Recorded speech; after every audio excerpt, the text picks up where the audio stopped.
इस महीने का 12th सेशन है। और मैं today I really before start the session I want to salute to those senior respected leaders, क्योंकि आज हम लीडरशिप पे बात करेंगे। लीडरशिप कहते हैं leadership is the capacity to transform vision into reality. कि लीडर्स वो लोग होते हैं जो अपने विजन को रियलिटी में कन्वर्ट कर देते हैं। वो विजन लेते हैं, वो ड्रीम लेते हैं, वो गोल बनाते हैं और गोल बनाने के बाद उस गोल पे काम करके उसको रियलिटी में कन्वर्ट कर देते हैं। वही एक ग्रेट लीडर होते हैं। लीडर हमेशा विश्वास करते हैं। हमने बहुत सारे लीडर्स को ऑलरेडी सुना है। हमने मुर्गेश को सुना, हमने पायल को सुना, हमने हेमंत को सुना, हमने सीनियपन को सुना, हमने ज्ञानी को सुना, आनंद पांडे को सुना, संजय चौधरी को सुना, अब बहुत सारे और लोगों को सुनोगे, बहुत सारे लीडर को सुनोगे जिन्होंने अपनी कैपेसिटी को कितने गुना मल्टीप्लाई किया और कहां से शुरू हुए थे और कहां वो पहुंच गए because of their attitude. Attitude जो होता है वो लीडर के लिए बहुत बड़ी महत्ता रखता है। सबसे इंपॉर्टेंट चीज क्या है? सबसे इंपॉर्टेंट चीज है कि आपके अंदर आपका जोश, आपका जुनून कितना तगड़ा है, वही चीज हमें ऊपर लेके जाती है। मैं छोटी स्टोरी से शुरुआत करता हूं। एक बार क्या होता है, उससे पहले आप मैक्सिमम शेयर करिए इस वीडियो को सो दैट मैक्सिमम लोगों को इसका बेनिफिट हो सके। Yes, great morning to everybody. जितने लोग ऑनलाइन हो चुके हैं, great morning to all of you. Let us start with the story. Story बहुत सिंपल है, बड़ी मजेदार स्टोरी, इंस्पिरेशनल स्टोरी है। बार बार उसको बोलने को मन करता है। स्टोरी क्या है? स्टोरी क्या है कि एक गांव के अंदर एक मेला लगा होता है और मेला भरा होता है और एक गुब्बारे बेचने वाला वहां पे गुब्बारे बेच रहा होता है। अलग अलग तरह के उसके पास गुब्बारे होते हैं। वो क्या करता है, भीड़ में कोने में खड़ा होता, गुब्बारे बेच रहा होता है। जब भी बच्चे दूर से देखते हैं कि वहां पे गुब्बारा, वो क्या करता है, हर 5 मिनट बाद 10 मिनट बाद एक गुब्बारा छोड़ देता है। हर 5 मिनट बाद 10 मिनट बाद एक गुब्बारा छोड़ता है कि पूरे मेले के अंदर जितने भी बच्चे हैं वो दूर से देखें कि वहां पे गुब्बारा उड़ रहा है, तो वो अपने माँ बाप को बोले कि मुझे भी वो गुब्बारा लेना है, मुझे भी वो गुब्बारा लेना है। इससे उसकी सेल जंप करती है। तो वो क्या होता है, काफी देर से एक बच्चा ट्री के पीछे खड़ा होके उस गुब्बारे वाले को देख रहा होता है और वो ना उस गुब्बारे वाले के पास आके पीछे से उसको यहाँ से पकड़ता है और ऐसे करके खींचता है।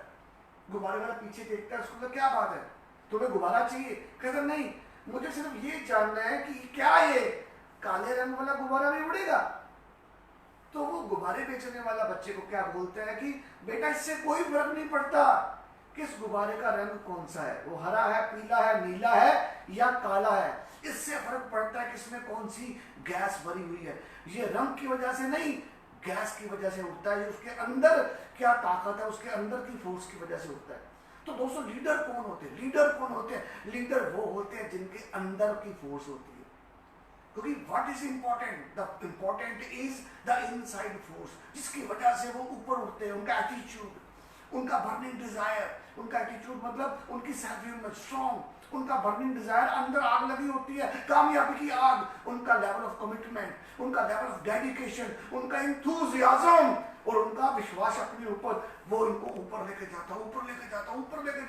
वही लोग लीडर बनते हैं जो लोग अपने अंदर की उस ताकत की क्षमता को उसको फील करते हैं, उस क्षमता को मल्टीप्लाई करते हैं। तो आज मैं सल्यूट करना चाहता हूं all the senior leadership of ऑक्सी9 जिन्होंने अपनी क्षमता से प्रूव किया और आज हम पूरे इंडिया में बहुत बड़ा मुकाम हासिल कर रहे हैं, बहुत आगे बढ़ते जा रहे हैं। लॉकडाउन पीरियड के अंदर हमने एक इतिहास बना दिया है। ट्रेनिंग्स पर ट्रेनिंग्स हो रही है, मीटिंग्स हो रही है, जूम ऐप पे आप बहुत कर रहे हो, बहुत जबरदस्त हो रहा है। और I salute to all the senior leaders. इस सेशन की शुरुआत आपको समर्पित है, क्योंकि लीडर से बहुत कुछ हम सीखते हैं और लीडर भी जिंदगी में बहुत कुछ सीखते हैं। सबसे पहले हम बात करेंगे लीडरशिप के ऊपर कि leadership is the capacity to transform vision into reality.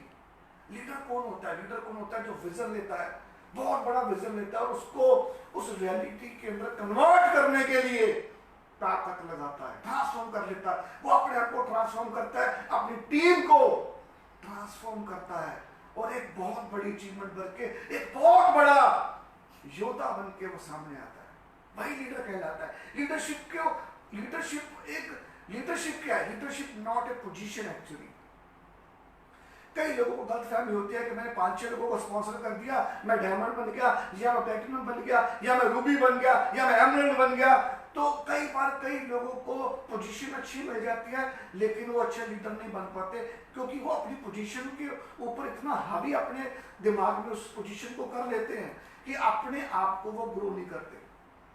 कई बार क्या होता है, किसी व्यक्ति ने 5-10 बंदे स्पॉन्सर किए और 5-6 लाइनें चल गई और उसको बड़ा अच्छा पैसा आ गया, उसका लेवल अच्छा हो गया, तो वो अपने आप को लीडर समझना शुरू होता है। ऐसा नहीं, लीडरशिप अलग चीज है। लीडरशिप प्यार है, लीडरशिप रिस्पेक्ट है, लीडरशिप किसी को समझना है। लीडरशिप का मतलब है लोगों को लीड करना, उनको प्यार करना। लीडरशिप पोजीशन नहीं है, लीडरशिप रिस्पॉन्सिबिलिटी है। इस चीज को जिसने समझ लिया, आपको नेटवर्किंग समझ आ गई। लीडरशिप की कई चीजें, आज मैं 4-5 चीजें आपको बताना चाहता हूं लीडरशिप के ऊपर, फिर हम आगे बात करेंगे। सबसे पहली चीज, leadership is understanding the value of अपने लीडर। ये समझना बहुत इंपॉर्टेंट है, महत्वपूर्ण है समझना कि what is the value of अपने लीडर। एक छोटी सी स्टोरी सुनाता हूं आपको, क्लियरिटी होगी। स्टोरी बार बार सुनी हुई है, अलग प्रोस्पेक्टिव से सुनाता हूं। ईगल की स्टोरी, अलग प्रोस्पेक्टिव से सुनाता हूं ईगल की स्टोरी कि एक गांव के अंदर एक बूढ़ा आदमी रहता होता है और उसका छोटा सा मुर्गी खाना होता है और वो चूजे की पालना करता था। वहां पे एक फौजी आता है और वो जंगल में घूम रहा होता है, तो उसके वहां हाथ में ईगल का अंडा आता है। वो ईगल के अंडे को आके उस गांव वाले आदमी को, बूढ़े व्यक्ति को गिफ्ट कर देता है। तो मुर्गी सभी अंडों पे बैठती है और क्या होता है, मुर्गी सभी अंडों पे बैठती है, सभी से क्या निकलते हैं, चूजे निकलते हैं और उसमें से ईगल निकलता है। अब ईगल क्या करता है, उस माहौल के अंदर पलता है, बड़ा होता है, दाने खाता है, कीड़े खाता है, मकोड़े खाता है, लेकिन उसको ये कभी नहीं पता होता कि वो उड़ सकता है। उसको लगता है कि ये सारे मेरे अपने हैं, यही मेरी जिंदगी है कि मैं यहीं से बड़ा हो जाऊंगा, एक दिन मैं भी मर जाऊंगा, लोग मुझे काट के मेरा भी तंदूरी चिकन बना देंगे। एक दिन उस गांव में एक व्यक्ति आता है और वो क्या करता है, वो देखता है कि ईगल का बच्चा मुर्गियों के बीच में, चूजों के बीच में खेल रहा है। वो सोचता है कि यार ये ईगल का बच्चा तो एक झपटे से सबको मार दे, इसके पर इतने बड़े हैं कि ये आसमान की चोटियां छू ले, ये तो बुलंदियां छू सकता है, ये तो आसमान में जब उड़ता है तो शोर करता है, ये सीमाहीन आकाश के अंदर जिसकी कोई सीमा नहीं है, ये स्वामी होता है, ये तो पक्षी जाति का सर्वश्रेष्ठ पक्षी है, लेकिन ये क्या कर रहा है, ये चूजों के साथ खेल रहा है। वो उस व्यक्ति को कहता है कि यार ये क्या, मुझे समझ नहीं आई कि ईगल चूजों के साथ खेल रहा है। कहता है ये बचपन से यही पैदा हुआ, यही बड़ा हुआ, अब इसकी सोच भी ऐसी है, यही इसके सब कुछ है। अब इसको मैं कई बार बोलता कोई तो उड़ सकता है, लेकिन इसको नहीं समझ आती। तो वो कहता है यार तुम क्या करते हो, कहता है मैं मुर्गियां बेचता हूँ। कहता तू ईगल का बच्चा बेचेगा? वो कहता नहीं मैंने नहीं बेचना है। उसको कहता है कि प्लीज तू मुझे बेच दे, मैं इसको लेके आना चाहता हूँ, मुझसे जो पैसे लेने ले ले। आपस में सौदा होता है, डील होती है, और वो ईगल के बच्चे को खरीद के घर पे ले आता है। घर पे लेके आता है और उसको मोटिवेट करता है, इंस्पायर करता है कि तू उड़ सकता है, तू उड़ सकता है, तू उड़ सकता है। लेकिन ईगल का बच्चा मानता नहीं, ईगल का बच्चा मानता नहीं, क्योंकि वो किस माहौल से आया है जहाँ पे कोई उड़ा ही नहीं, जिंदगी में कभी कोई नहीं उड़ा। वो मानता नहीं। वो बंदा बड़ा उसको समझाता है, हार के उसको दिन गुस्सा आ जाता है कि यार मैं इसको इतना समझा रहा हूँ, ये समझ क्यों नहीं पा रहा। वो उसको लेके एक पहाड़ की चोटी पे चला जाता है।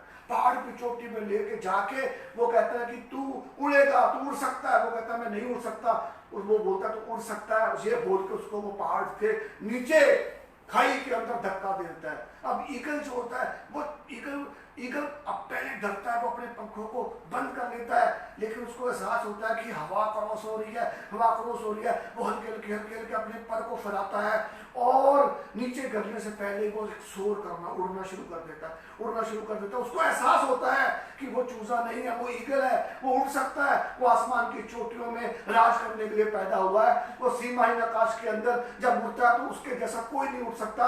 उसको समझ लगता है कि वो ही इस ऊपर पृथ्वी का स्वामी है, वायु का वो स्वामी है, वो पक्षी जाति का सर्वश्रेष्ठ पक्षी है। एहसास होता है, वो नीचे आता है और उड़ता हुआ जब नीचे आता है उस आदमी के पास जाता है, उसको थैंक्स बोलता है कि थैंक यू वेरी मच कि तूने मुझे एहसास कराया कि मैं भी उड़ सकता हूँ। अगर तू मेरी जिंदगी में ना आता, तो उस माहौल से मुझे ना उठा के ले जाता, तो मुझे कभी एहसास ना होता और मैं मुर्गियों जैसी जिंदगी, एक चूजे जैसी जिंदगी जी के दुनिया से चला जाता। थैंक यू वेरी मच कि तूने एक दिन मुझे वहां से उठाया। तो दोस्तों मेरा मैसेज एक ही आपसे, आपकी अपलाइन ने भी एक दिन आपको प्लान दिखाया था, आपके सीनियर लोगों ने भी आपको प्लान दिखाया था और उस दुनिया से आपको बाहर निकाल के ये एहसास कराया कि तुम उड़ सकते हो, तुम उड़ सकते हो, तुम उड़ सकते हो। उनकी वैल्यू तुम्हारी जिंदगी में क्या है तुमको आज समझना होगा कि what is the value of that senior leader जिसने तुमको एहसास कराया कि तुम जीतने के लिए पैदा हुए हो। आज से 20 साल पहले एक व्यक्ति मेरी जिंदगी में आता है और मुझे एहसास कराता है कि तू जीतने के लिए पैदा हुआ है। मैं 3500 रुपये महीने की नौकरी करने वाला एक आम बंदा आज एक स्पेशल क्यों बन गया? इसलिए क्योंकि मुझे किसी ने एहसास कराया। वो व्यक्ति मेरी जिंदगी का मेरे लिए सबसे रिस्पेक्टेड व्यक्ति है। लीडरशिप का मतलब क्या है दोस्तों? अंडरस्टैंड करना पड़ेगा। Leadership is the understanding the value of अपनी लाइफ। वैल्यू क्या है? तुम आज जहां भी हो वो उन सीनियर लोगों की वजह से हो जिन लोगों ने तुम्हारा एहसास कराया। अगर तुम एक बढ़िया लीडर बन गए हो, एक अच्छे लेवल पे आ गए हो, तुम्हें बहुत पैसे आ रहे हैं, तो ये जानना बड़ा महत्वपूर्ण है कि इसके पीछे एक बहुत बड़ी शक्ति थी, एक बहुत बड़ी सिलेक्शन थी। एक व्यक्ति ने तुम्हें उस भीड़ से निकाला था और तुम्हें एहसास करवाया था। उसकी वैल्यू को कभी मत खोना, उसकी रिस्पेक्ट को कभी मत छोड़ना। This is called leadership. Leadership is the understanding the value of that person, the value of the leader. यही लीडरशिप की असली पहचान है। दूसरी चीज जो बड़ी इंपॉर्टेंट है, leadership is to understand the value of dedication. Dedication की वैल्यू को अंडरस्टैंड करना लीडरशिप है। एक कारपेंटर होता है, बहुत अच्छा काम करता है, बड़ी दूर दूर तक उसका नाम होता है। वो क्या करता है? घर बनाता होता है, बड़ी डेडिकेशन से, बड़ी कमिटमेंट से घर बनाता है और बड़ी सफाई से, बड़े लगन से घर बनाता है और उसका मालिक उसके लिए बहुत खुश होता है। वो 40 साल नौकरी करता है, बहुत पैसे कमाता है और एक दिन उसकी रिटायरमेंट का वक्त आ जाता है। वो अपने मालिक के पास जाता है, मालिक को बोलता है कि मैंने आपकी बहुत सेवा की है, अब मैं चाहता हूँ कि अपनी रेस्ट ऑफ द लाइफ मैं अपनी फैमिली, अपने बच्चों को दूँ। मैं एक अच्छा सा घर बनाऊँ, वहाँ पे रहूँ और अपने बच्चों के साथ एंजॉय करूँ और मैं अपनी जिंदगी को वहाँ, मुझे अब रिटायरमेंट चाहिए, मैं छोड़ना चाहता हूँ। मालिक उससे बहुत खुश हुआ होता है, तो उसने बहुत डेडिकेशन से काम किया होता है। उसको बोलता है कि तुम जो बोलोगे तेरे लिए सब कुछ डन है, लेकिन नौकरी छोड़ने से पहले मेरा एक छोटा सा काम और कर दे। तूने मेरे लिए बड़े बड़े घर बनाए हैं और एक घर और लास्ट में बना दे, बस एक काम कर दे मेरे लिए। अब वो बंदा सोचता है कि चल अपने मालिक के लिए इतना काम किया, अब जाते जाते वो ना क्यों बोल दो, चल ये भी काम खत्म कर देता हूँ। तो वो क्या कहता है, ठीक है सर मैं ये काम भी खत्म करके जाऊंगा। अब वो बोल देता है लेकिन अंदर से वो खुश नहीं होता। अंदर से उसका मन क्या कर रहा है कि मैं घर जाऊं, अपनी बीवी से मिलूं, बच्चों से मिलूं, टाइम स्पेंड करूं। वो आधे मन से वो घर बनाना शुरू करता है। डेडिकेशन भी नहीं है, कमिटमेंट भी नहीं है, सफाई भी नहीं है। आधे मन से किसी तरह वो बड़ा करके ना किसी तरह वो घर पूरा कर देता है और जिस लगन से, जिस कैपेसिटी से, जिस डेडिकेशन से वो मशहूर था, वो उस डेडिकेशन को उस घर पे उसकी सफाई के लिए करता है। तो अल्टीमेटली घर तो तैयार हो जाता है, वो चाबी लेके आता है, मालिक को बोलता है कि सर आपने मुझे लास्ट काम सौंपा था, मैं I am really respect you, ये लीजिए चाबी और मुझे भेज दीजिए घर। मालिक कहता है कि I am really proud of you, मैं बहुत खुश हूँ और एक्चुअली मैं तुम्हें अपनी पूरी जिंदगी में तूने मेरे लिए इतने घर बनाए हैं और इतने अच्छे घर बनाए हैं कि मैं तुम्हें कह नहीं सकता, तेरे जैसे मैंने लाखों नहीं करोड़ों में बनाए हैं और आज ये तुमने लास्ट घर बनाया ना, मेरी तरफ से तुम्हें गिफ्ट, ये ले चाबी और जा अपनी पूरी फैमिली को यहाँ ले, अपनी जिंदगी जी, रेस्ट ऑफ द लाइफ ये ले। बंदा चाबी ले लेता है लेकिन वो सारी रात सोचता है कि मैंने क्या गलती कर दी। अगर मुझे पहले पता होता कि मुझे रेस्ट ऑफ द लाइफ इसी घर पे रहना है, तो मैं क्या ये घर बनाता, क्या मैं कमिटमेंट दिखाता, क्या मैं सफाई दिखाता, क्या मैं इनोवेशन दिखाता। मैंने तो गलती कर ली इतनी बड़ी, लेकिन अब क्या करता, वो टाइम निकल चुका था हाथ से और वो गलती कर गया और वो जो घर उसको मिला वो वही घर था जो उसने डेडिकेशन से और प्यार से वो नहीं बनाया था। दोस्तों लीडरशिप का मतलब क्या है? लीडरशिप का मतलब है इस बात का आज ही एहसास होना कि आज से 5 साल बाद तुमने कहां जिंदगी जीनी, आज आप जो कर रहे हो ना, आपको 5 साल बाद वैसी ही जिंदगी जीनी है।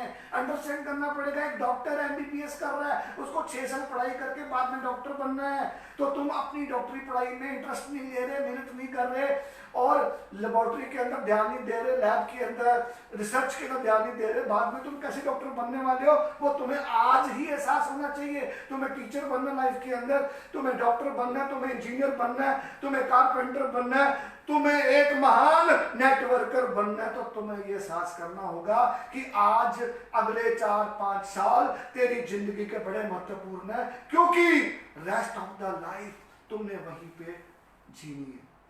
या तो तुम आसमान की बुलंदियों में ईगल की तरह उड़ोगे, या तुम्हें रिग्रेट होगा कि काश मैंने और प्लान दिखाए होते, काश मैंने मेहनत की होती, काश मैंने अपने की बात मानी होती, काश मैं सेमिनार में आता, काश मैं सिस्टम को फॉलो करता, काश मैं रिस्पेक्ट करता, काश मैं मेहनत करता, तो आज मुझे भी 10 लाख रुपया महीना आ रहा होता जो बाकी सभी लोगों को आ रहा है।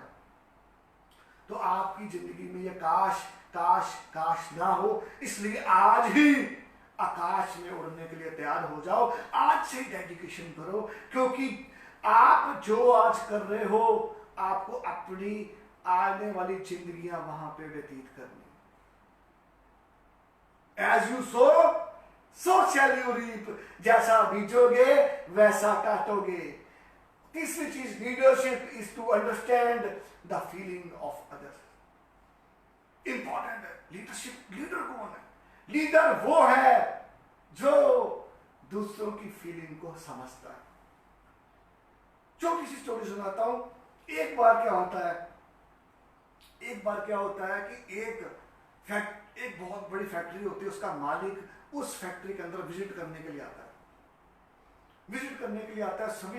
सभी लोगों से मिलता है, और मतलब senior manager, admin staff, quality insurance department, production department, store department, housekeeping department, सभी को मिलता है, और सबसे जूनियर कैटेगरी वाले लोगों को भी मिलता है। सारे बहुत खुश होते हैं। मीटिंग में पूछता है किसी को कोई तकलीफ तो नहीं है, आप हमारे लिए बहुत अच्छे हो, हम आपकी बहुत रिस्पेक्ट करते हैं, आपने हमारी फैक्ट्री को बड़ा करने के लिए दिन रात एक किया है, हम हर लेवल की रिस्पेक्ट करते हैं, कोई तकलीफ हो तो मुझे बताओ। एक बंदा उठता है, वो कहता है सर एक तकलीफ है। तो सभी देखने लग पड़ते हैं कि यार ये मालिक के सामने बोल रहा है। मैनेजर भी डर जाता है कि कोई कंप्लेंट ना कर दे, लेकिन वो बंदा बोलता है सर एक प्रॉब्लम है, जो हम लेबर क्लास लोग हैं, जो हम जूनियर स्टाफ है यहाँ पे, इनका जो वॉशरूम है वो बहुत ही गंदा है, वहां पे अंदर घुसते हैं, स्मेल आती है, और इससे कई बीमारियां फैल सकती हैं। कई हमारे जो होते हैं जूनियर स्टाफ वाले बीमार भी हो जाते हैं। तो मेरी रिक्वेस्ट है कि ये बाथरूम को आप अच्छा कर दो, बाकी सब ठीक है, जगह वर्क कल्चर बड़ा अच्छा है, सभी लोग अच्छे हैं, लेकिन ये प्रॉब्लम है मुझे। तो मालिक को ये बात दिमाग में लग जाती है। वो सीनियर मैनेजर को बुलाता अपने कमरे के अंदर, उसको बोलता है कि ये स्टाफ वॉशरूम के अच्छे नहीं है। तो कहता ठीक है सर, टाइम पास वाले हैं, ठीक है। कहता तुम ऐसा करो, इसको बहुत अच्छे बनाओ और मुझे जल्दी से जल्दी इसको कंप्लीट करके दो। तो कहता कितना टाइम लगेगा? तो सीनियर मैनेजर कहता सर कम से कम 1 महीना तो आराम से लग ही जाएगा इसको करने के अंदर। तो कहता 1 महीना लग जाएगा? तो हाँ सर 1 महीना तो लग जाएगा, आराम से 1-1.5 महीना लग जाएगा। बड़ा कैजुअली बात करता है कि 1-1.5 महीना लग जाएगा। तो मालिक क्या करता है, कारपेंटर को बुलाओ। वो कारपेंटर को बुलाता है, कारपेंटर को बोलता है कि 2 वॉशरूम है, एक सीनियर स्टाफ का, एक जूनियर स्टाफ का। जो सीनियर स्टाफ का वॉशरूम है ना, एक 2 पट्टियां बना, इंटरचेंज कर। आज के बाद जैसे जब ये महीने 1.5 महीने बाद तो ये वॉशरूम बन ही जाएगा। सीनियर मैनेजर ने बोल दिया जब तक नहीं बनता एक दिन जूनियर स्टाफ सीनियर स्टाफ वाला वॉशरूम यूज करेगा, और एक दिन सीनियर वाला जूनियर का स्टाफ। ये इंटरचेंज करते रहते हैं, जैसे बन जाता फिर इनका अलग हो गया, इनका अलग हो गया। तो जब ये बात का फैसला होता है, तो जब सीनियर स्टाफ जूनियर स्टाफ के वॉशरूम में जाता है, उसको एहसास होता है कि इसको 30 दिन में नहीं, इसको 3 दिन में ठीक होना चाहिए। तो ये वॉशरूम जो होते हैं जूनियर स्टाफ वाले, अगले 6 से 7 दिन में ठीक हो जाते हैं, जिसके लिए मैनेजर ने कितने दिन बोले थे पहले? 1 से 1.5 महीना।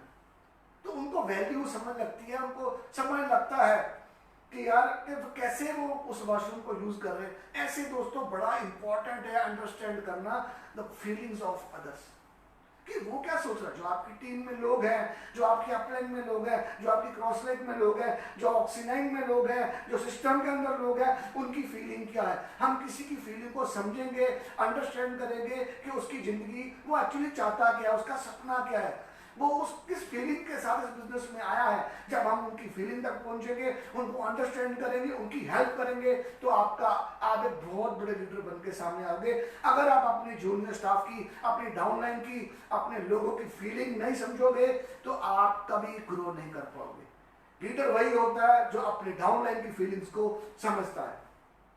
चौथी चीज लीडरशिप के लिए बड़ी महत्वपूर्ण है। Leadership is to understand the value of your people, कि हमें अपने लोगों की वैल्यू को समझना पड़ेगा। उनकी फीलिंग को समझा, अब लोगों की वैल्यू को भी समझना पड़ेगा। हमारे लोगों की बहुत बड़ी वैल्यू। मैं आपको एक स्टोरी सुनाता हूँ, एक सच्ची घटना।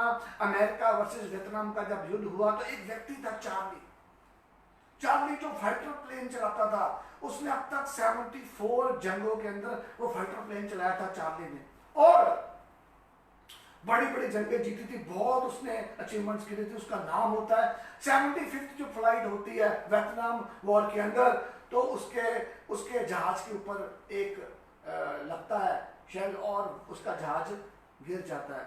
जैसे गिरता है तो ही ट्राई टू वैक्यूलेट, वो क्या करता है, अपना जो पैराशूट है उसको खोलता है और उसकी जान बच जाती है, वियतनाम के अंदर ही लैंड करता है। बिकॉज कि जब वो अमेरिका का था इसलिए उसको कैद कर दिया जाता है। बाद में आपस में संधि होती है और 6 साल बाद उसको रिहा कर दिया जाता है, रिटायर हो जाता है। वो रिहा कर दिया, वापस अमेरिका आ जाता है। एक दिन वो एक रेस्टोरेंट में बैठ के लंच कर रहा होता है, तो सामने एक बंदा उसको देखता, बार बार देख रहा होता है दूर से। तो उसको बड़ा अजीब सा लगता है कि ये बंदा मुझे जानता नहीं, पहचानता नहीं, कभी मिला नहीं, ये बार बार मुझे देख के मुस्कुरा क्यों रहा है, फील क्यों कर रहा है। तो उसको बोलता है कि क्या आप मुझे जानते हो। कहता सर आपने मुझे जाना नहीं, मैं आपका जूनियर स्टाफ वाला, आप जिस शिप के अंदर से जहाज उड़ाते थे उस शिप का मैं जूनियर स्टाफ मेंबर था, ग्राउंड स्टाफ मेंबर था। आपका जो आपने पैराशूट आपके जहाज के अंदर रखा था उसका ध्यान की जिम्मेदारी मेरी होती थी। आपने 75 बार, मैं आपको जानता हूं, आपने 74 बार आपने फ्लाइट उड़ाई है, जीते हो। 75वीं बार आपको लगा और आप गिर गए, आपने पैराशूट ओपन किया, आप बच गए, 6 साल बाद आ गए, मुझे सब पता है। यार मैंने तो कभी तुमको देखा ही नहीं, कभी मिला ही नहीं। कहते सर मैं वही हूं जो आपका पैराशूट रखता था। तो वो उसको एहसास होता है कि इस एक व्यक्ति के सही काम करने की वजह से आज मेरी जान बची और मैं इसको जानता नहीं, जबकि हम एक जहाज में, एक शिप में इकट्ठे रहे थे कितने साल। उसको समझ लगती है कि उसकी एक वैल्यू क्या है। उस बंदे ने अगर डेडिकेशन में काम ना किया होता, अपना काम सही ढंग से ना किया होता, इग्नोरेंस ना कर ली होती और मेरा पैराशूट ना खुलता, तो चार्ली आज इस दुनिया में नहीं होता। वो उसको थैंक यू बोलता है और बोलता है यार आई एम रियली सॉरी, मुझे पता ही नहीं चला, मैंने जिंदगी में बड़ी गलती कर ली। और उसको फीलिंग आती है, समझ लगती है कि हर व्यक्ति की शिप के अंदर एक वैल्यू होती है। ऐसे दोस्तों आपकी ऑर्गेनाइजेशन के अंदर भी हर एक व्यक्ति की स्पेशल एक वैल्यू है। चाहे वो एक प्लान दिखा रहा है, चाहे उसकी टीम में 10 लोग हैं, चाहे 5 लोग हैं, चाहे 3 लोग हैं, चाहे वो सिंगल प्लान दिखाता है, उसकी एक वैल्यू है।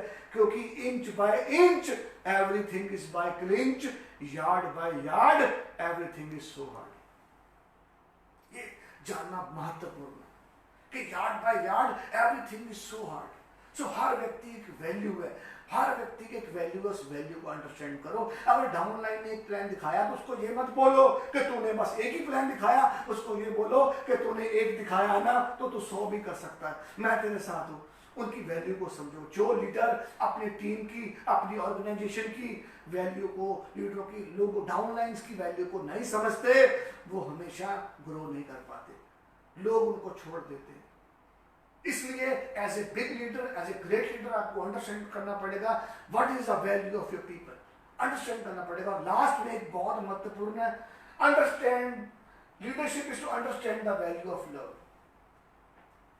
वैल्यू ऑफ लव, आपके प्यार की एक बहुत बड़ी वैल्यू है, इसी से ऑर्गेनाइजेशन बनती है। मैंने पहले बोला कि लीडरशिप पोजीशन नहीं है, लीडरशिप रिस्पॉन्सिबिलिटी है, लीडरशिप डेडिकेशन है, लीडरशिप प्यार है, लीडरशिप रिस्पेक्ट है, लीडरशिप वैल्यू है, लीडरशिप फीलिंग्स है। लव क्या है अंडरस्टैंड करना पड़ेगा। एक बार एक फैक्ट्री होती है, उसमें फ्रोजन रूम होते हैं। फ्रोजन रूम मतलब फ्रीज ड्राइंग की फैक्ट्री होती है जिसमें सब्जियों को, फ्रूट्स एंड वेजिटेबल को फ्रीज किया जाता है और बाद में बेचा जाता है। वहां पे एक नया एग्जीक्यूटिव काम करने आता है, वो सबको बहुत प्यार करता है, सबकी बहुत इज्जत करता है, सबको डेली गुड मॉर्निंग बोलता है। और एक दिन क्या होता है कि फैक्ट्री का नियम होता है कि 9 से 5 फैक्ट्री चलेगी, 5 बजे के बाद सब दरवाजे बंद, और अगले दिन सुबह फिर 9 से 5 आना।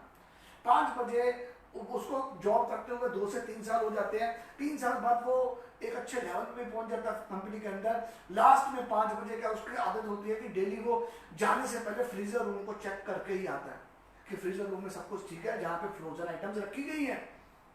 तो उस दिन क्या होता है, वो फ्रीजर रूम में जाता है, जाके फ्रोजन आइटम चेक करने लगता है। तो क्या होता है कि फ्रीजर का लॉक, जो रूम का लॉक होता है ना, वो ऑटोमेटिकली बंद हो जाता है और फ्रीजर जाम हो जाता है। और वो बहुत ट्राई करता, बहुत जोर लगाता बाहर आने की, लेकिन बाहर नहीं आ जाता। वो चिल्लाता है, गिड़गिड़ाता है कि मुझे बाहर निकालो, मैं मर जाऊंगा, यहाँ पे बहुत ठंड है, बहुत ठंड है। लेकिन 5 बज चुके हैं और सभी स्टाफ जा चुका है, क्योंकि वो लास्ट में जाता था। तो लास्ट में जाता है, इसलिए अब उसको भी समझ आती है कि यहाँ पे कोई है ही नहीं, मुझे बाहर को निकालेगा। उसको समझ आ जाती है कि अगले सुबह 9 बजे दरवाजा खुलेगा और यहाँ पे -4 डिग्री टेम्परेचर के अंदर मैं तब तक जिंदा रह ही नहीं सकता। उसको समझ आ जाती है कि अब तो मैं गया, मैं मर जाऊंगा। ऐसे करते करते वो ट्राई करता है, दरवाजा को कुछ नहीं होता। 1 घंटे बाद 6 बजे के करीब करीब दरवाजा खुल जाता है। दरवाजा खुलता है तो वो देखता है कि सिक्योरिटी गार्ड अंदर आता है और उसको बाहर निकालता है। वो सिक्योरिटी गार्ड को बोलता है कि थैंक यू वेरी मच, तुमने जान बचा दी, लेकिन how do you came to know कि मैं फ्रीजर के अंदर फंस गया हूं। कहता सर आपको नहीं पता, आप रोज सुबह जब आप फैक्ट्री में एंटर करते हो तो मुझे गुड मॉर्निंग बोलते हो, और जब जाते हो तो मुझे रोज गुड बाय बोलते हो। और आज मैं एक छोटा इंसान हूं और मुझे कोई गुड बाय नहीं बोलता। I am small person, I am just security guard here and nobody से गुड बाय टू मी। मुझे कोई गुड बाय नहीं बोलता। और मुझे आज जब आप नहीं आए तो मुझे समझ आया कि देयर इज समथिंग रॉन्ग, क्योंकि आज मुझे गुड बाय करने वाला व्यक्ति नहीं आया। इसलिए मैं अंदर आया, क्योंकि आप ही तो हो जो मुझे प्यार करते हो इस फैक्ट्री के अंदर। आप ही तो हो तो मुझे प्यार करते हो। तो और अब क्या हुआ, अब उसको समझ आया बंदे को कि what is the value of love, कि उस प्यार की वैल्यू क्या थी। जिस व्यक्ति को उसने प्यार से बात की, उससे हेलो की, हाय की। कई बार क्या होता है, हम अपनी डाउनलाइन को, हम एक अच्छे लेवल पे पहुंच जाते हैं, हम बड़ा लेवल हासिल कर लेते हैं, और ग्राउंड लेवल पे जो लोग काम कर रहे होते हैं, हमारी टीम के योद्धा, द वॉरियर्स, उनकी रिस्पेक्ट नहीं करते, उनको प्यार नहीं करते। हम बहुत बड़ी इगोइस्टिक हो जाते हैं दोस्तों। बिकॉज ऑफ दैट आपकी लीडरशिप फॉल कर जाएगी। लीडर वही होता है जो प्यार करता है, लीडर वही होता है जो रिस्पेक्ट करता है, लीडर वही होता है जो अपने लोगों के लिए जान देता है, लीडर वही होता है जो लोगों को ऊंचा उठाने के लिए, उनके लिए दिन रात एक करता है। यही दोस्तों लीडरशिप है। अगर आपने लीडरशिप समझ ली, एक्चुअली लीडरशिप पोजीशन नहीं है दोस्तों। लीडरशिप का काम है वैल्यू समझना, लीडरशिप का काम है डेडिकेशन से काम करना, लीडरशिप का काम है फीलिंग समझना, लीडरशिप का काम है वैल्यू समझना, और लीडरशिप का काम है प्यार करना। अगर ये 5 चीजें आपके पास है, अगर ये 5 क्वालिटी आपके पास है, तो आप एक बहुत महान नेटवर्कर बनने की तरफ आगे बढ़ रहे हो दोस्तों। आगे चलते हैं, आपको एक चीज दिखाते हैं, principle of success, sort like the eagle की तरह। अगर हमें लीडरशिप के बारे में और बहुत कुछ सीखना है, अगर हमें लीडरशिप के बारे में बहुत कुछ सीखना है, तो हमें यह जानना पड़ेगा कि हम बहुत कुछ सीख सकते हैं। किससे? हम सीख सकते हैं ईगल से। बाज, क्या आपने आसमान में कभी बाज को उड़ते हुए देखा है? जब बाज जमीन में होता है ना, तो वो अपनी पूरी ताकत, पूरी एनर्जी के साथ पंखों फैला के आसमान की बुलंदियों में चला जाता है और सीमाहीन आकाश के अंदर सोर करता है, अपने पंखों को फैला के घंटा वो सोरिंग करता है। सोरिंग करता है, एंजॉय करता है। वो पक्षी जाति का सबसे सर्वश्रेष्ठ पक्षी माना जाता है। अगर आज आपने लीडरशिप के बारे में कुछ सीखना है तो हम सीख सकते हैं उस बात से, उस ईगल से बहुत कुछ, क्योंकि उसकी क्वालिटी जैसा कोई भी पक्षी जाति में कोई पक्षी है ही नहीं। सबसे पहली चीज responsibility. We can learn the responsibility. Eagle fly alone. Eagle जो होता है वो अकेले उड़ता है। कभी आपने ईगल को फ्लॉक्स में उड़ते हुए नहीं देखा होगा। पंछी ये होते हैं जो चिड़िया होते हैं, तोते होते हैं, ये उड़ते हैं फ्लॉक्स के अंदर, मैना उड़ती है, कौवे उड़ते हैं, लेकिन बाज हमेशा अकेला उड़ता है, आसमान के अंदर उड़ता है। उसको पता है कि उसको अपनी जिंदगी खुद बनानी है। लीडरशिप में सबसे पहला गुण ये समझना पड़ेगा बात से कि लीडर को पता होना चाहिए कि उसको अपनी जिंदगी खुद बनानी है। तुम्हारी जिंदगी तुम्हारे लिए कोई कुछ नहीं करेगा। तुम्हें अपनी सफलता के लिए खुद मेहनत करनी पड़ेगी, खुद आगे बढ़ना पड़ेगा। अपलाइन डाउनलाइन बाकी सब कुछ बाद में होंगे, सबकी वैल्यू होगी, लेकिन सबसे बड़ी वैल्यू तेरी है। तेरे से जिंदगी शुरू होकर तेरे पे खत्म होती है। तुम्हें अपनी लड़ाई खुद लड़नी पड़ेगी। तुम्हें रिस्पॉन्सिबिलिटी उठानी पड़ेगी अपनी सफलता के लिए।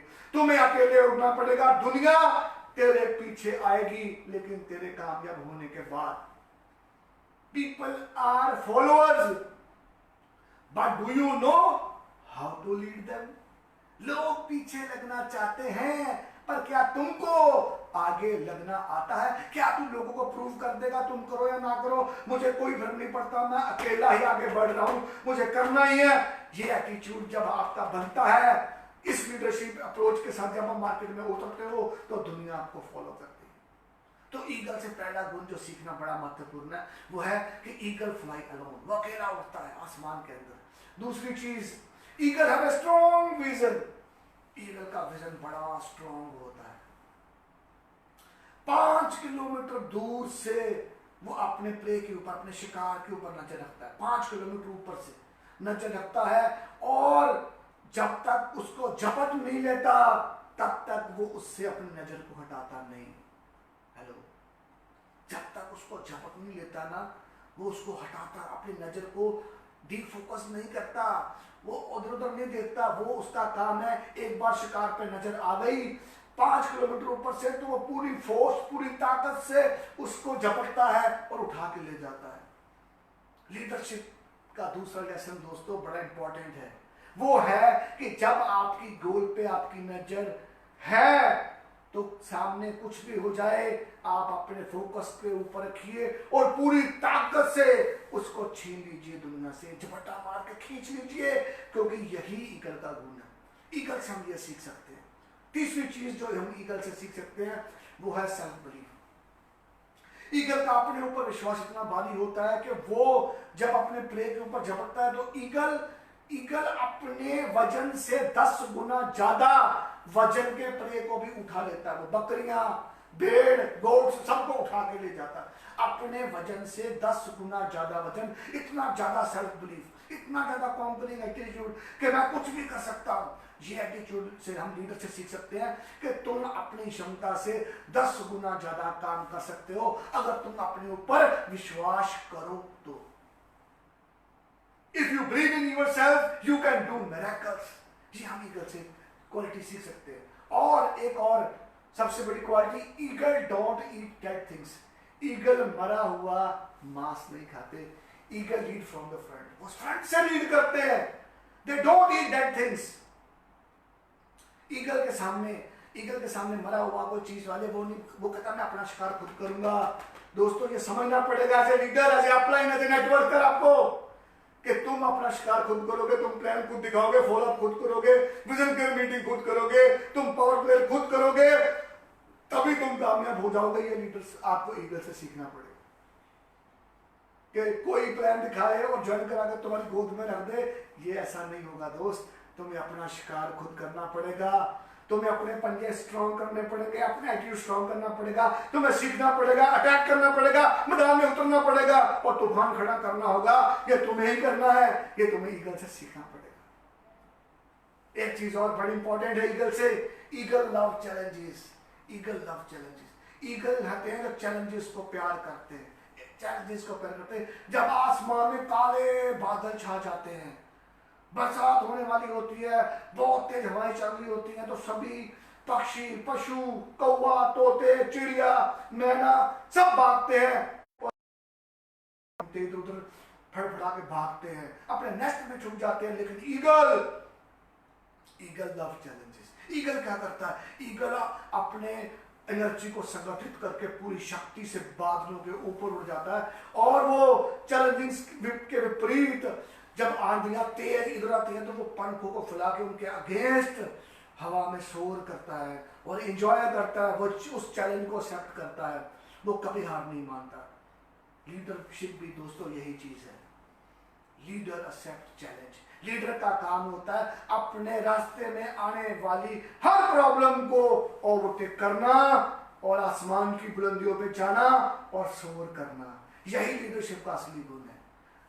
लीडर वो होते हैं जो चैलेंजेस को प्यार करते हैं, उनको ओवरटेक करते हैं और आगे बढ़ते हैं, चैलेंजेस से भागते नहीं है। वो चिड़िया तोते वाले लोग, कौवे वाले लोग लीडर नहीं होते, ईगल जैसे एटीट्यूड वाले लोग ही लीडर होते हैं। जब प्रॉब्लम आई, चुनौतियां आई, कहते हैं कि विपरीत परिस्थितियों में ही लीडरशिप की असली पहचान होती है। जब सब कुछ नॉर्मल होता है ना, तब पता नहीं चलता दम किसमें कितना है। प्रॉब्लम तो तब पता तो तब चलता है जब चैलेंजेस है, प्रॉब्लम है। आज पता चलेगा दम किसमें कितना है दोस्तों, क्या प्रॉब्लम है। तो show your passion, show your current to the world कि you are the best leader. You love challenges and you know how to overtake them. Do your best. Eagle test before trust. Eagle जो होता है विश्वास करने से पहले test करता है। जब फीमेल ईगल और मेल ईगल मेट करते हैं, मेट करने से पहले, अपना साथी मानने से पहले, जो फीमेल ईगल होती है ट्रस्ट करने से पहले टेस्ट करती है। मतलब सिंपल है, वो देखना चाहती है कि क्या ये मेरा साथी बनने के लिए तैयार है, क्या ये मेरे बच्चे को जब मैं उसको उड़ाने के लिए आसमान से छोड़ूंगी तो क्या ये हेल्प करेगा। वो उसके लिए उसको टेस्ट करती है ट्रस्ट करने से पहले। वो क्या करती है, एक बहुत बड़ी पेड़ की जो होती है ना टाइनी, बड़ी ऊंची भारी, उसको पंजों से उठा के आसमान पे ले जाती है, ऊपर 12 किलोमीटर 15 किलोमीटर ऊपर, फिर ऊपर जाकर छोड़ देती है। जो मेल ईगल होता है उसके पीछे पीछे होता है, वो नीचे गिरने से पहले उस टहनी को कैच करता है, कैच करके वापस फीमेल ईगल को देता है। वो फीमेल ईगल फिर भागती है और ऊपर उठती है, फिर टहनी को छोड़ती है और नीचे गिरने से पहले पहले मेल ईगल फिर कैच करता है। ये प्रोसेस कई घंटे तक चलता है और फिर दोनों एक दूसरे को साथी मानते हैं। वो ट्रस्ट करती है, क्योंकि इसका क्या होगा वो मैं बात की स्टोरी में बताता हूँ कि ईगल ऐसा क्यों करती है। विश्वास करने से पहले टेस्ट करती है। क्यों? आपको भी समझना पड़ेगा। आप अपने अप लाइन पे विश्वास करते हो, अपने डाउन लाइन पे विश्वास करते हो, लेकिन क्या उसको खुद पे विश्वास है? क्या उसको कंपनी पे विश्वास है? क्या उसको सिस्टम पे विश्वास है? क्या उसको अपने प्रोडक्ट्स पे विश्वास है? नहीं है तो फायदा नहीं है दोस्तों। Test before you trust. एक व्यक्ति के लिए दिन रात कर रहे हो, मेहनत कर रहे हो, उसके लिए प्लान दिखा रहे हो, फॉलो कर रहे हो, और वो नेगेटिव पे नेगेटिव बोलता रहता है, हमेशा प्रॉब्लम फेस करता है, तो टेस्ट बिफोर यू ट्रस्ट कि मुझे ताकत किस पे लगानी है, कि क्या आपका कमिटमेंट लेवल तो सभी लोग चेक कर रहे हैं, पर तुम लोगों का कमिटमेंट लेवल चेक कर रहे हो कि नहीं कर रहे। ये भी बड़ा इंपॉर्टेंट है लीडरशिप के लिए दोस्तों। कमिटमेंट, अगला commitment eagle promises towards his partner. एक बार उसने ट्रस्ट कर लिया, ट्रस्ट करने से पहले बहुत बार वो क्या करती है, टेस्ट करती है, लेकिन एक बार उसने ट्रस्ट कर लिया फिर सारा जीवन वो उसी पार्टनर के साथ अपनी जिंदगी व्यतीत करती है। उसकी जिंदगी में कोई दूसरा पार्टनर नहीं आता, कोई दूसरा मेल ईगल नहीं आता, क्योंकि एक बार कमिटमेंट दे दी तो दे दी। यही मैं आपसे कहना चाहता हूं दोस्तों। ईगल से सीखना तो ये सीखो कि आपने एक बार कमिटमेंट कर दी कि मुझे ऑक्सीजन करनी है, मुझे जिंदगी में आगे बढ़ना है, ग्रो करना है, तो फिर उस कमिटमेंट को पूरा करके आगे बढ़ो। मैदान छोड़ के भागने वाले लोग कायर होते हैं दोस्तों, कायर मत बनो, ईगल बनो, क्योंकि तुमको उड़ना है, तुम जीतने के लिए पैदा हुए हो। कमिटमेंट लेवल सबसे ऊंचा होना चाहिए। और एक चीज और बड़ी इंपॉर्टेंट है, transformation. Eagle prepare his generation to soar. Eagle जो होता है वो अपनी अगली जनरेशन को ट्रांसफॉर्म करता है। लीडर का भाई यही काम है कि अपने आने वाली जनरेशन को ट्रांसफॉर्म करना। वो क्या करती है ईगल? ईगल का जब बच्चा होता है छोटा सा बच्चा होता है, जब उसका उड़ने का उसको सिखाना होता है तो क्या करती ईगल, क्या करती उसको पंजे में उठा के पहाड़ की चोटियों के ऊपर ले जाती है और वहां से उसको छोड़ देती है, 12 किलोमीटर ऊपर ले जाती है ऊपर और छोड़ती है, और मेल ईगल पास में ही होता है, उसके ऊपर ही होता है। जब छोड़ती है तो छोटे बच्चे को डर लगता है कि मैं नीचे गिर जाऊंगा, मर जाऊंगा, लेकिन हल्का हल्का वो पंख खोलता है। जैसे ही वो नीचे गिरने लगता है, 1 किलोमीटर नीचे रह जाता है, जब तीसरे 1 किलोमीटर ऊपर, तो क्या करता है पंजे से उठाकर उसको वापस कैच किया जाता है, फिर ऊपर लेकर जाया जाता है, फिर फीमेल ईगल उसको फिर छोड़ती है, फिर बच्चा गिरने लगता है तो मेल ईगल उसको पकड़ के फिर वापस लेता है। ये टेस्ट उसने पहले ही कर लिया था, उसको अपना साथी मारने से पहले, कि ये मेरे बच्चे को कैच कर सकता है कि नहीं कर सकता, क्योंकि मुझे अपनी अगली जनरेशन को तैयार करना है। तुम अपनी डाउनलाइन को टेस्ट कर रहे हो कि क्या ये अगली जनरेशन के काबिल है कि नहीं है, क्या इसका मेंटल लेवल, क्या इसका एटीट्यूड, क्या इसका बिलीफ लेवल, क्या इसका कमिटमेंट लेवल स्ट्रॉन्ग है, क्या ये नेगेटिव तो नहीं बोलता, क्या ये वाकई प्रॉमिसिंग बंदा है। Test before the trust, commitment दो, और क्योंकि बाद में यही कमिटमेंट की वजह से वो ट्रांसफॉर्म होगा, उसकी पूरी टीम ट्रांसफॉर्म होगी, इसी वजह से तो वो ग्रो करेगा, इसी वजह से तो उसको लाखों रुपए आएंगे। तो ईगल प्रिपेयर करता है, जब तक ये प्रोसेस चलता है, जब तक वो बच्चे को फिर मजा आना शुरू होता है और फिर हल्का हल्का वो पंख खोल के उड़ना शुरू करता है, अपनी जान को जोखिम में डाल के वो ऊपर उड़ता है। अपनी जान को इंपॉर्टेंट अंडरस्टैंड करना पड़ेगा। Risk is a important part of the life. अगर आप जिंदगी में सबसे बड़ा रिस्क पता क्या है, रिस्क ना लेना। अगर आप जिंदगी में रिस्क ले रहे हो, आगे बढ़ रहे हो, you can't discover the new oceans until you have courage to lose sight of the shore. पहला प्लान दिखाया, हरप्रीत सिंह लक्की को प्लान दिखाया, उसके रेस्टोरेंट में गया था, प्लान दिखाया, तो वो मुझे बोलता है कि ये काम चलेगा। उसने मुझे 3-4 सवाल किए, मुझे सवालों के जवाब नहीं आए। कहता तुम्हारे पास क्या है, तुम्हारे पास ना चेक है ना कुछ है। आज से 20 साल पहले मेरे दिमाग से क्या आया, मैंने बोला विश्वास है कि काम चलेगा। कहता तुम्हें इतना विश्वास है, छोड़ दे नौकरी। उस दिन रात को सोया नहीं, नौकरी छोड़ी, सुबह 4 बजे उसके घर पे गया कि ये ले रिजाइन, स्टार्ट करते, मिलकर तूफान खड़ा करते हैं। विश्वास किया। You can't discover the new ocean until you have courage to lose sight of the shore. मैदान में उतरो, तूफान खड़ा करो, तुम कर सकते हो, तुम कर सकते हो, तुम कर सकते हो, तुम कर सकते हो। बिलीव इन योरसेल्फ, बड़ा इंपॉर्टेंट है। और अगली चीज कहता हूं, ईगल नेवर क्विट। ईगल कभी क्विट नहीं करते, ईगल कभी हार नहीं मानते। ईगल नॉर्मल जो ईगल होता है, एवरेज ईगल की जो लाइफ स्पैन होती है वो 60 से 70 साल होती है। 40 साल की उम्र में बहुत सारे जो ईगल 40 साल की तक पहुंचते पहुंचते बूढ़ा हो जाता है। बूढ़ा हो जाता है तो क्या होता है, बूढ़ा हो जाता है तो जो बीक होती है, जिस बीक से वो शिकार करता है या पंजे मारता है या चीर देता है किसी भी प्रे को, अपने शिकार को, तो बीक जो होती है वो उसका तीखापन खत्म होकर वो मुड़ जाती है। इस वजह से उससे वो चीरफाड़ नहीं होती। उसके जो पंजे होते हैं, ये जो पंजे, उनमें वो लचक नहीं रहती, क्योंकि उनकी उम्र ज्यादा हो गई। अब उम्र कितनी हो गई, 40 साल से ऊपर हो गई है, अब वो मौत की तरफ बढ़ रहा है। उसके जो पंख होते हैं वो इतने हैवी हो चुके हैं कि उसको आसमान की बुलंदियों पे उससे ऊंचे उड़ा नहीं जा रहा। अब इस सिचुएशन के अंदर जब उससे ना उड़ा जा रहा है, ना उसके पंजे इतने अच्छे हैं कि वो प्रे को पकड़ ले, और ना उसकी बीक इतनी तीखी है कि वो उसको चीर दे, तो उसके लिए एक ही ऑप्शन है, या वो एक गिद्ध जैसी जिंदगी जिए जो एक मरा हुआ मांस खाता है, या वो अपनी जिंदगी में हार मान ले और मरने का इंतजार करे, या वो एक नई उड़ान भरे। लेकिन ईगल क्या करता है, वो हार नहीं मानता दोस्त। ईगल क्या करता है, अपनी पूरी एनर्जी को दोबारा संगठित करता है और पहाड़ की चोटी पे चला जाता है। जाके वहां पे पहाड़ के चोटी के साथ अपनी बीक मार मार के उसको तोड़ देता है, लहूलुहान हो जाता है। और कुछ दिनों बाद वो नई बीक आती है। नई बीक में जो जान होती है, ताकत होती है, उस बीक की वजह से वो अपने पंजों को उखाड़ देता है, अपने पंखों को वो निकाल देता है, जिसकी वजह से वो उड़ नहीं रहा। वो अपनी अननेसेसरी चीजों को उखाड़ के बाहर फेंक देता है। नए पर आते हैं, नए पंजे आते हैं, नई बीक आती है, और फिर वो नई उड़ान भरने के लिए तैयार हो जाता है। फिर वो 30 साल और जीता है। ये सारा जो प्रोसेस होता है, इसको 150 दिन लगते हैं, लगभग 5 महीने का बहुत बड़ा उसकी जीवन और मौत की वो लड़ाई में वो जीतता है और एक नई उड़ान भरता है। यही चीज समझनी पड़ेगी दोस्तों। प्रॉब्लम्स, मुश्किलें, चैलेंजेस हमारी जिंदगी का हिस्सा है। हमें उन चैलेंजेस को आगे बढ़ना है और कभी ना हार मानने वाला दृढ़ संकल्प लेके जिंदगी में सोर करना है, क्योंकि जिंदगी हमें जीतनी है। लास्ट में भी बात कहना चाहता हूं, ईगल जैसी जिंदगी जियो। अगले सेशन के अंदर हम ईगल सोर कैसे करता है, कैसे वो बुलंदियां छूटा, उसके आगे एक सेशन 2 पार्ट 2 की ट्रेनिंग हम अगली बार लेंगे। लेकिन आज के लिए बस इतना ही। देखते रहिए फेसबुक। और मैं ये बात कब से करना चाहता हूं कि ईगल से सीखो जिंदगी जीना, बाज से बढ़िया कुछ नहीं। और लास्ट में भी बात कहना चाहता हूं, जीतते वही हैं जिनके सपनों में जान होती है। अरे पंखों से कुछ नहीं होता दोस्त, हौसलों से उड़ान होती है। Thank you very much, I love you all, thank you.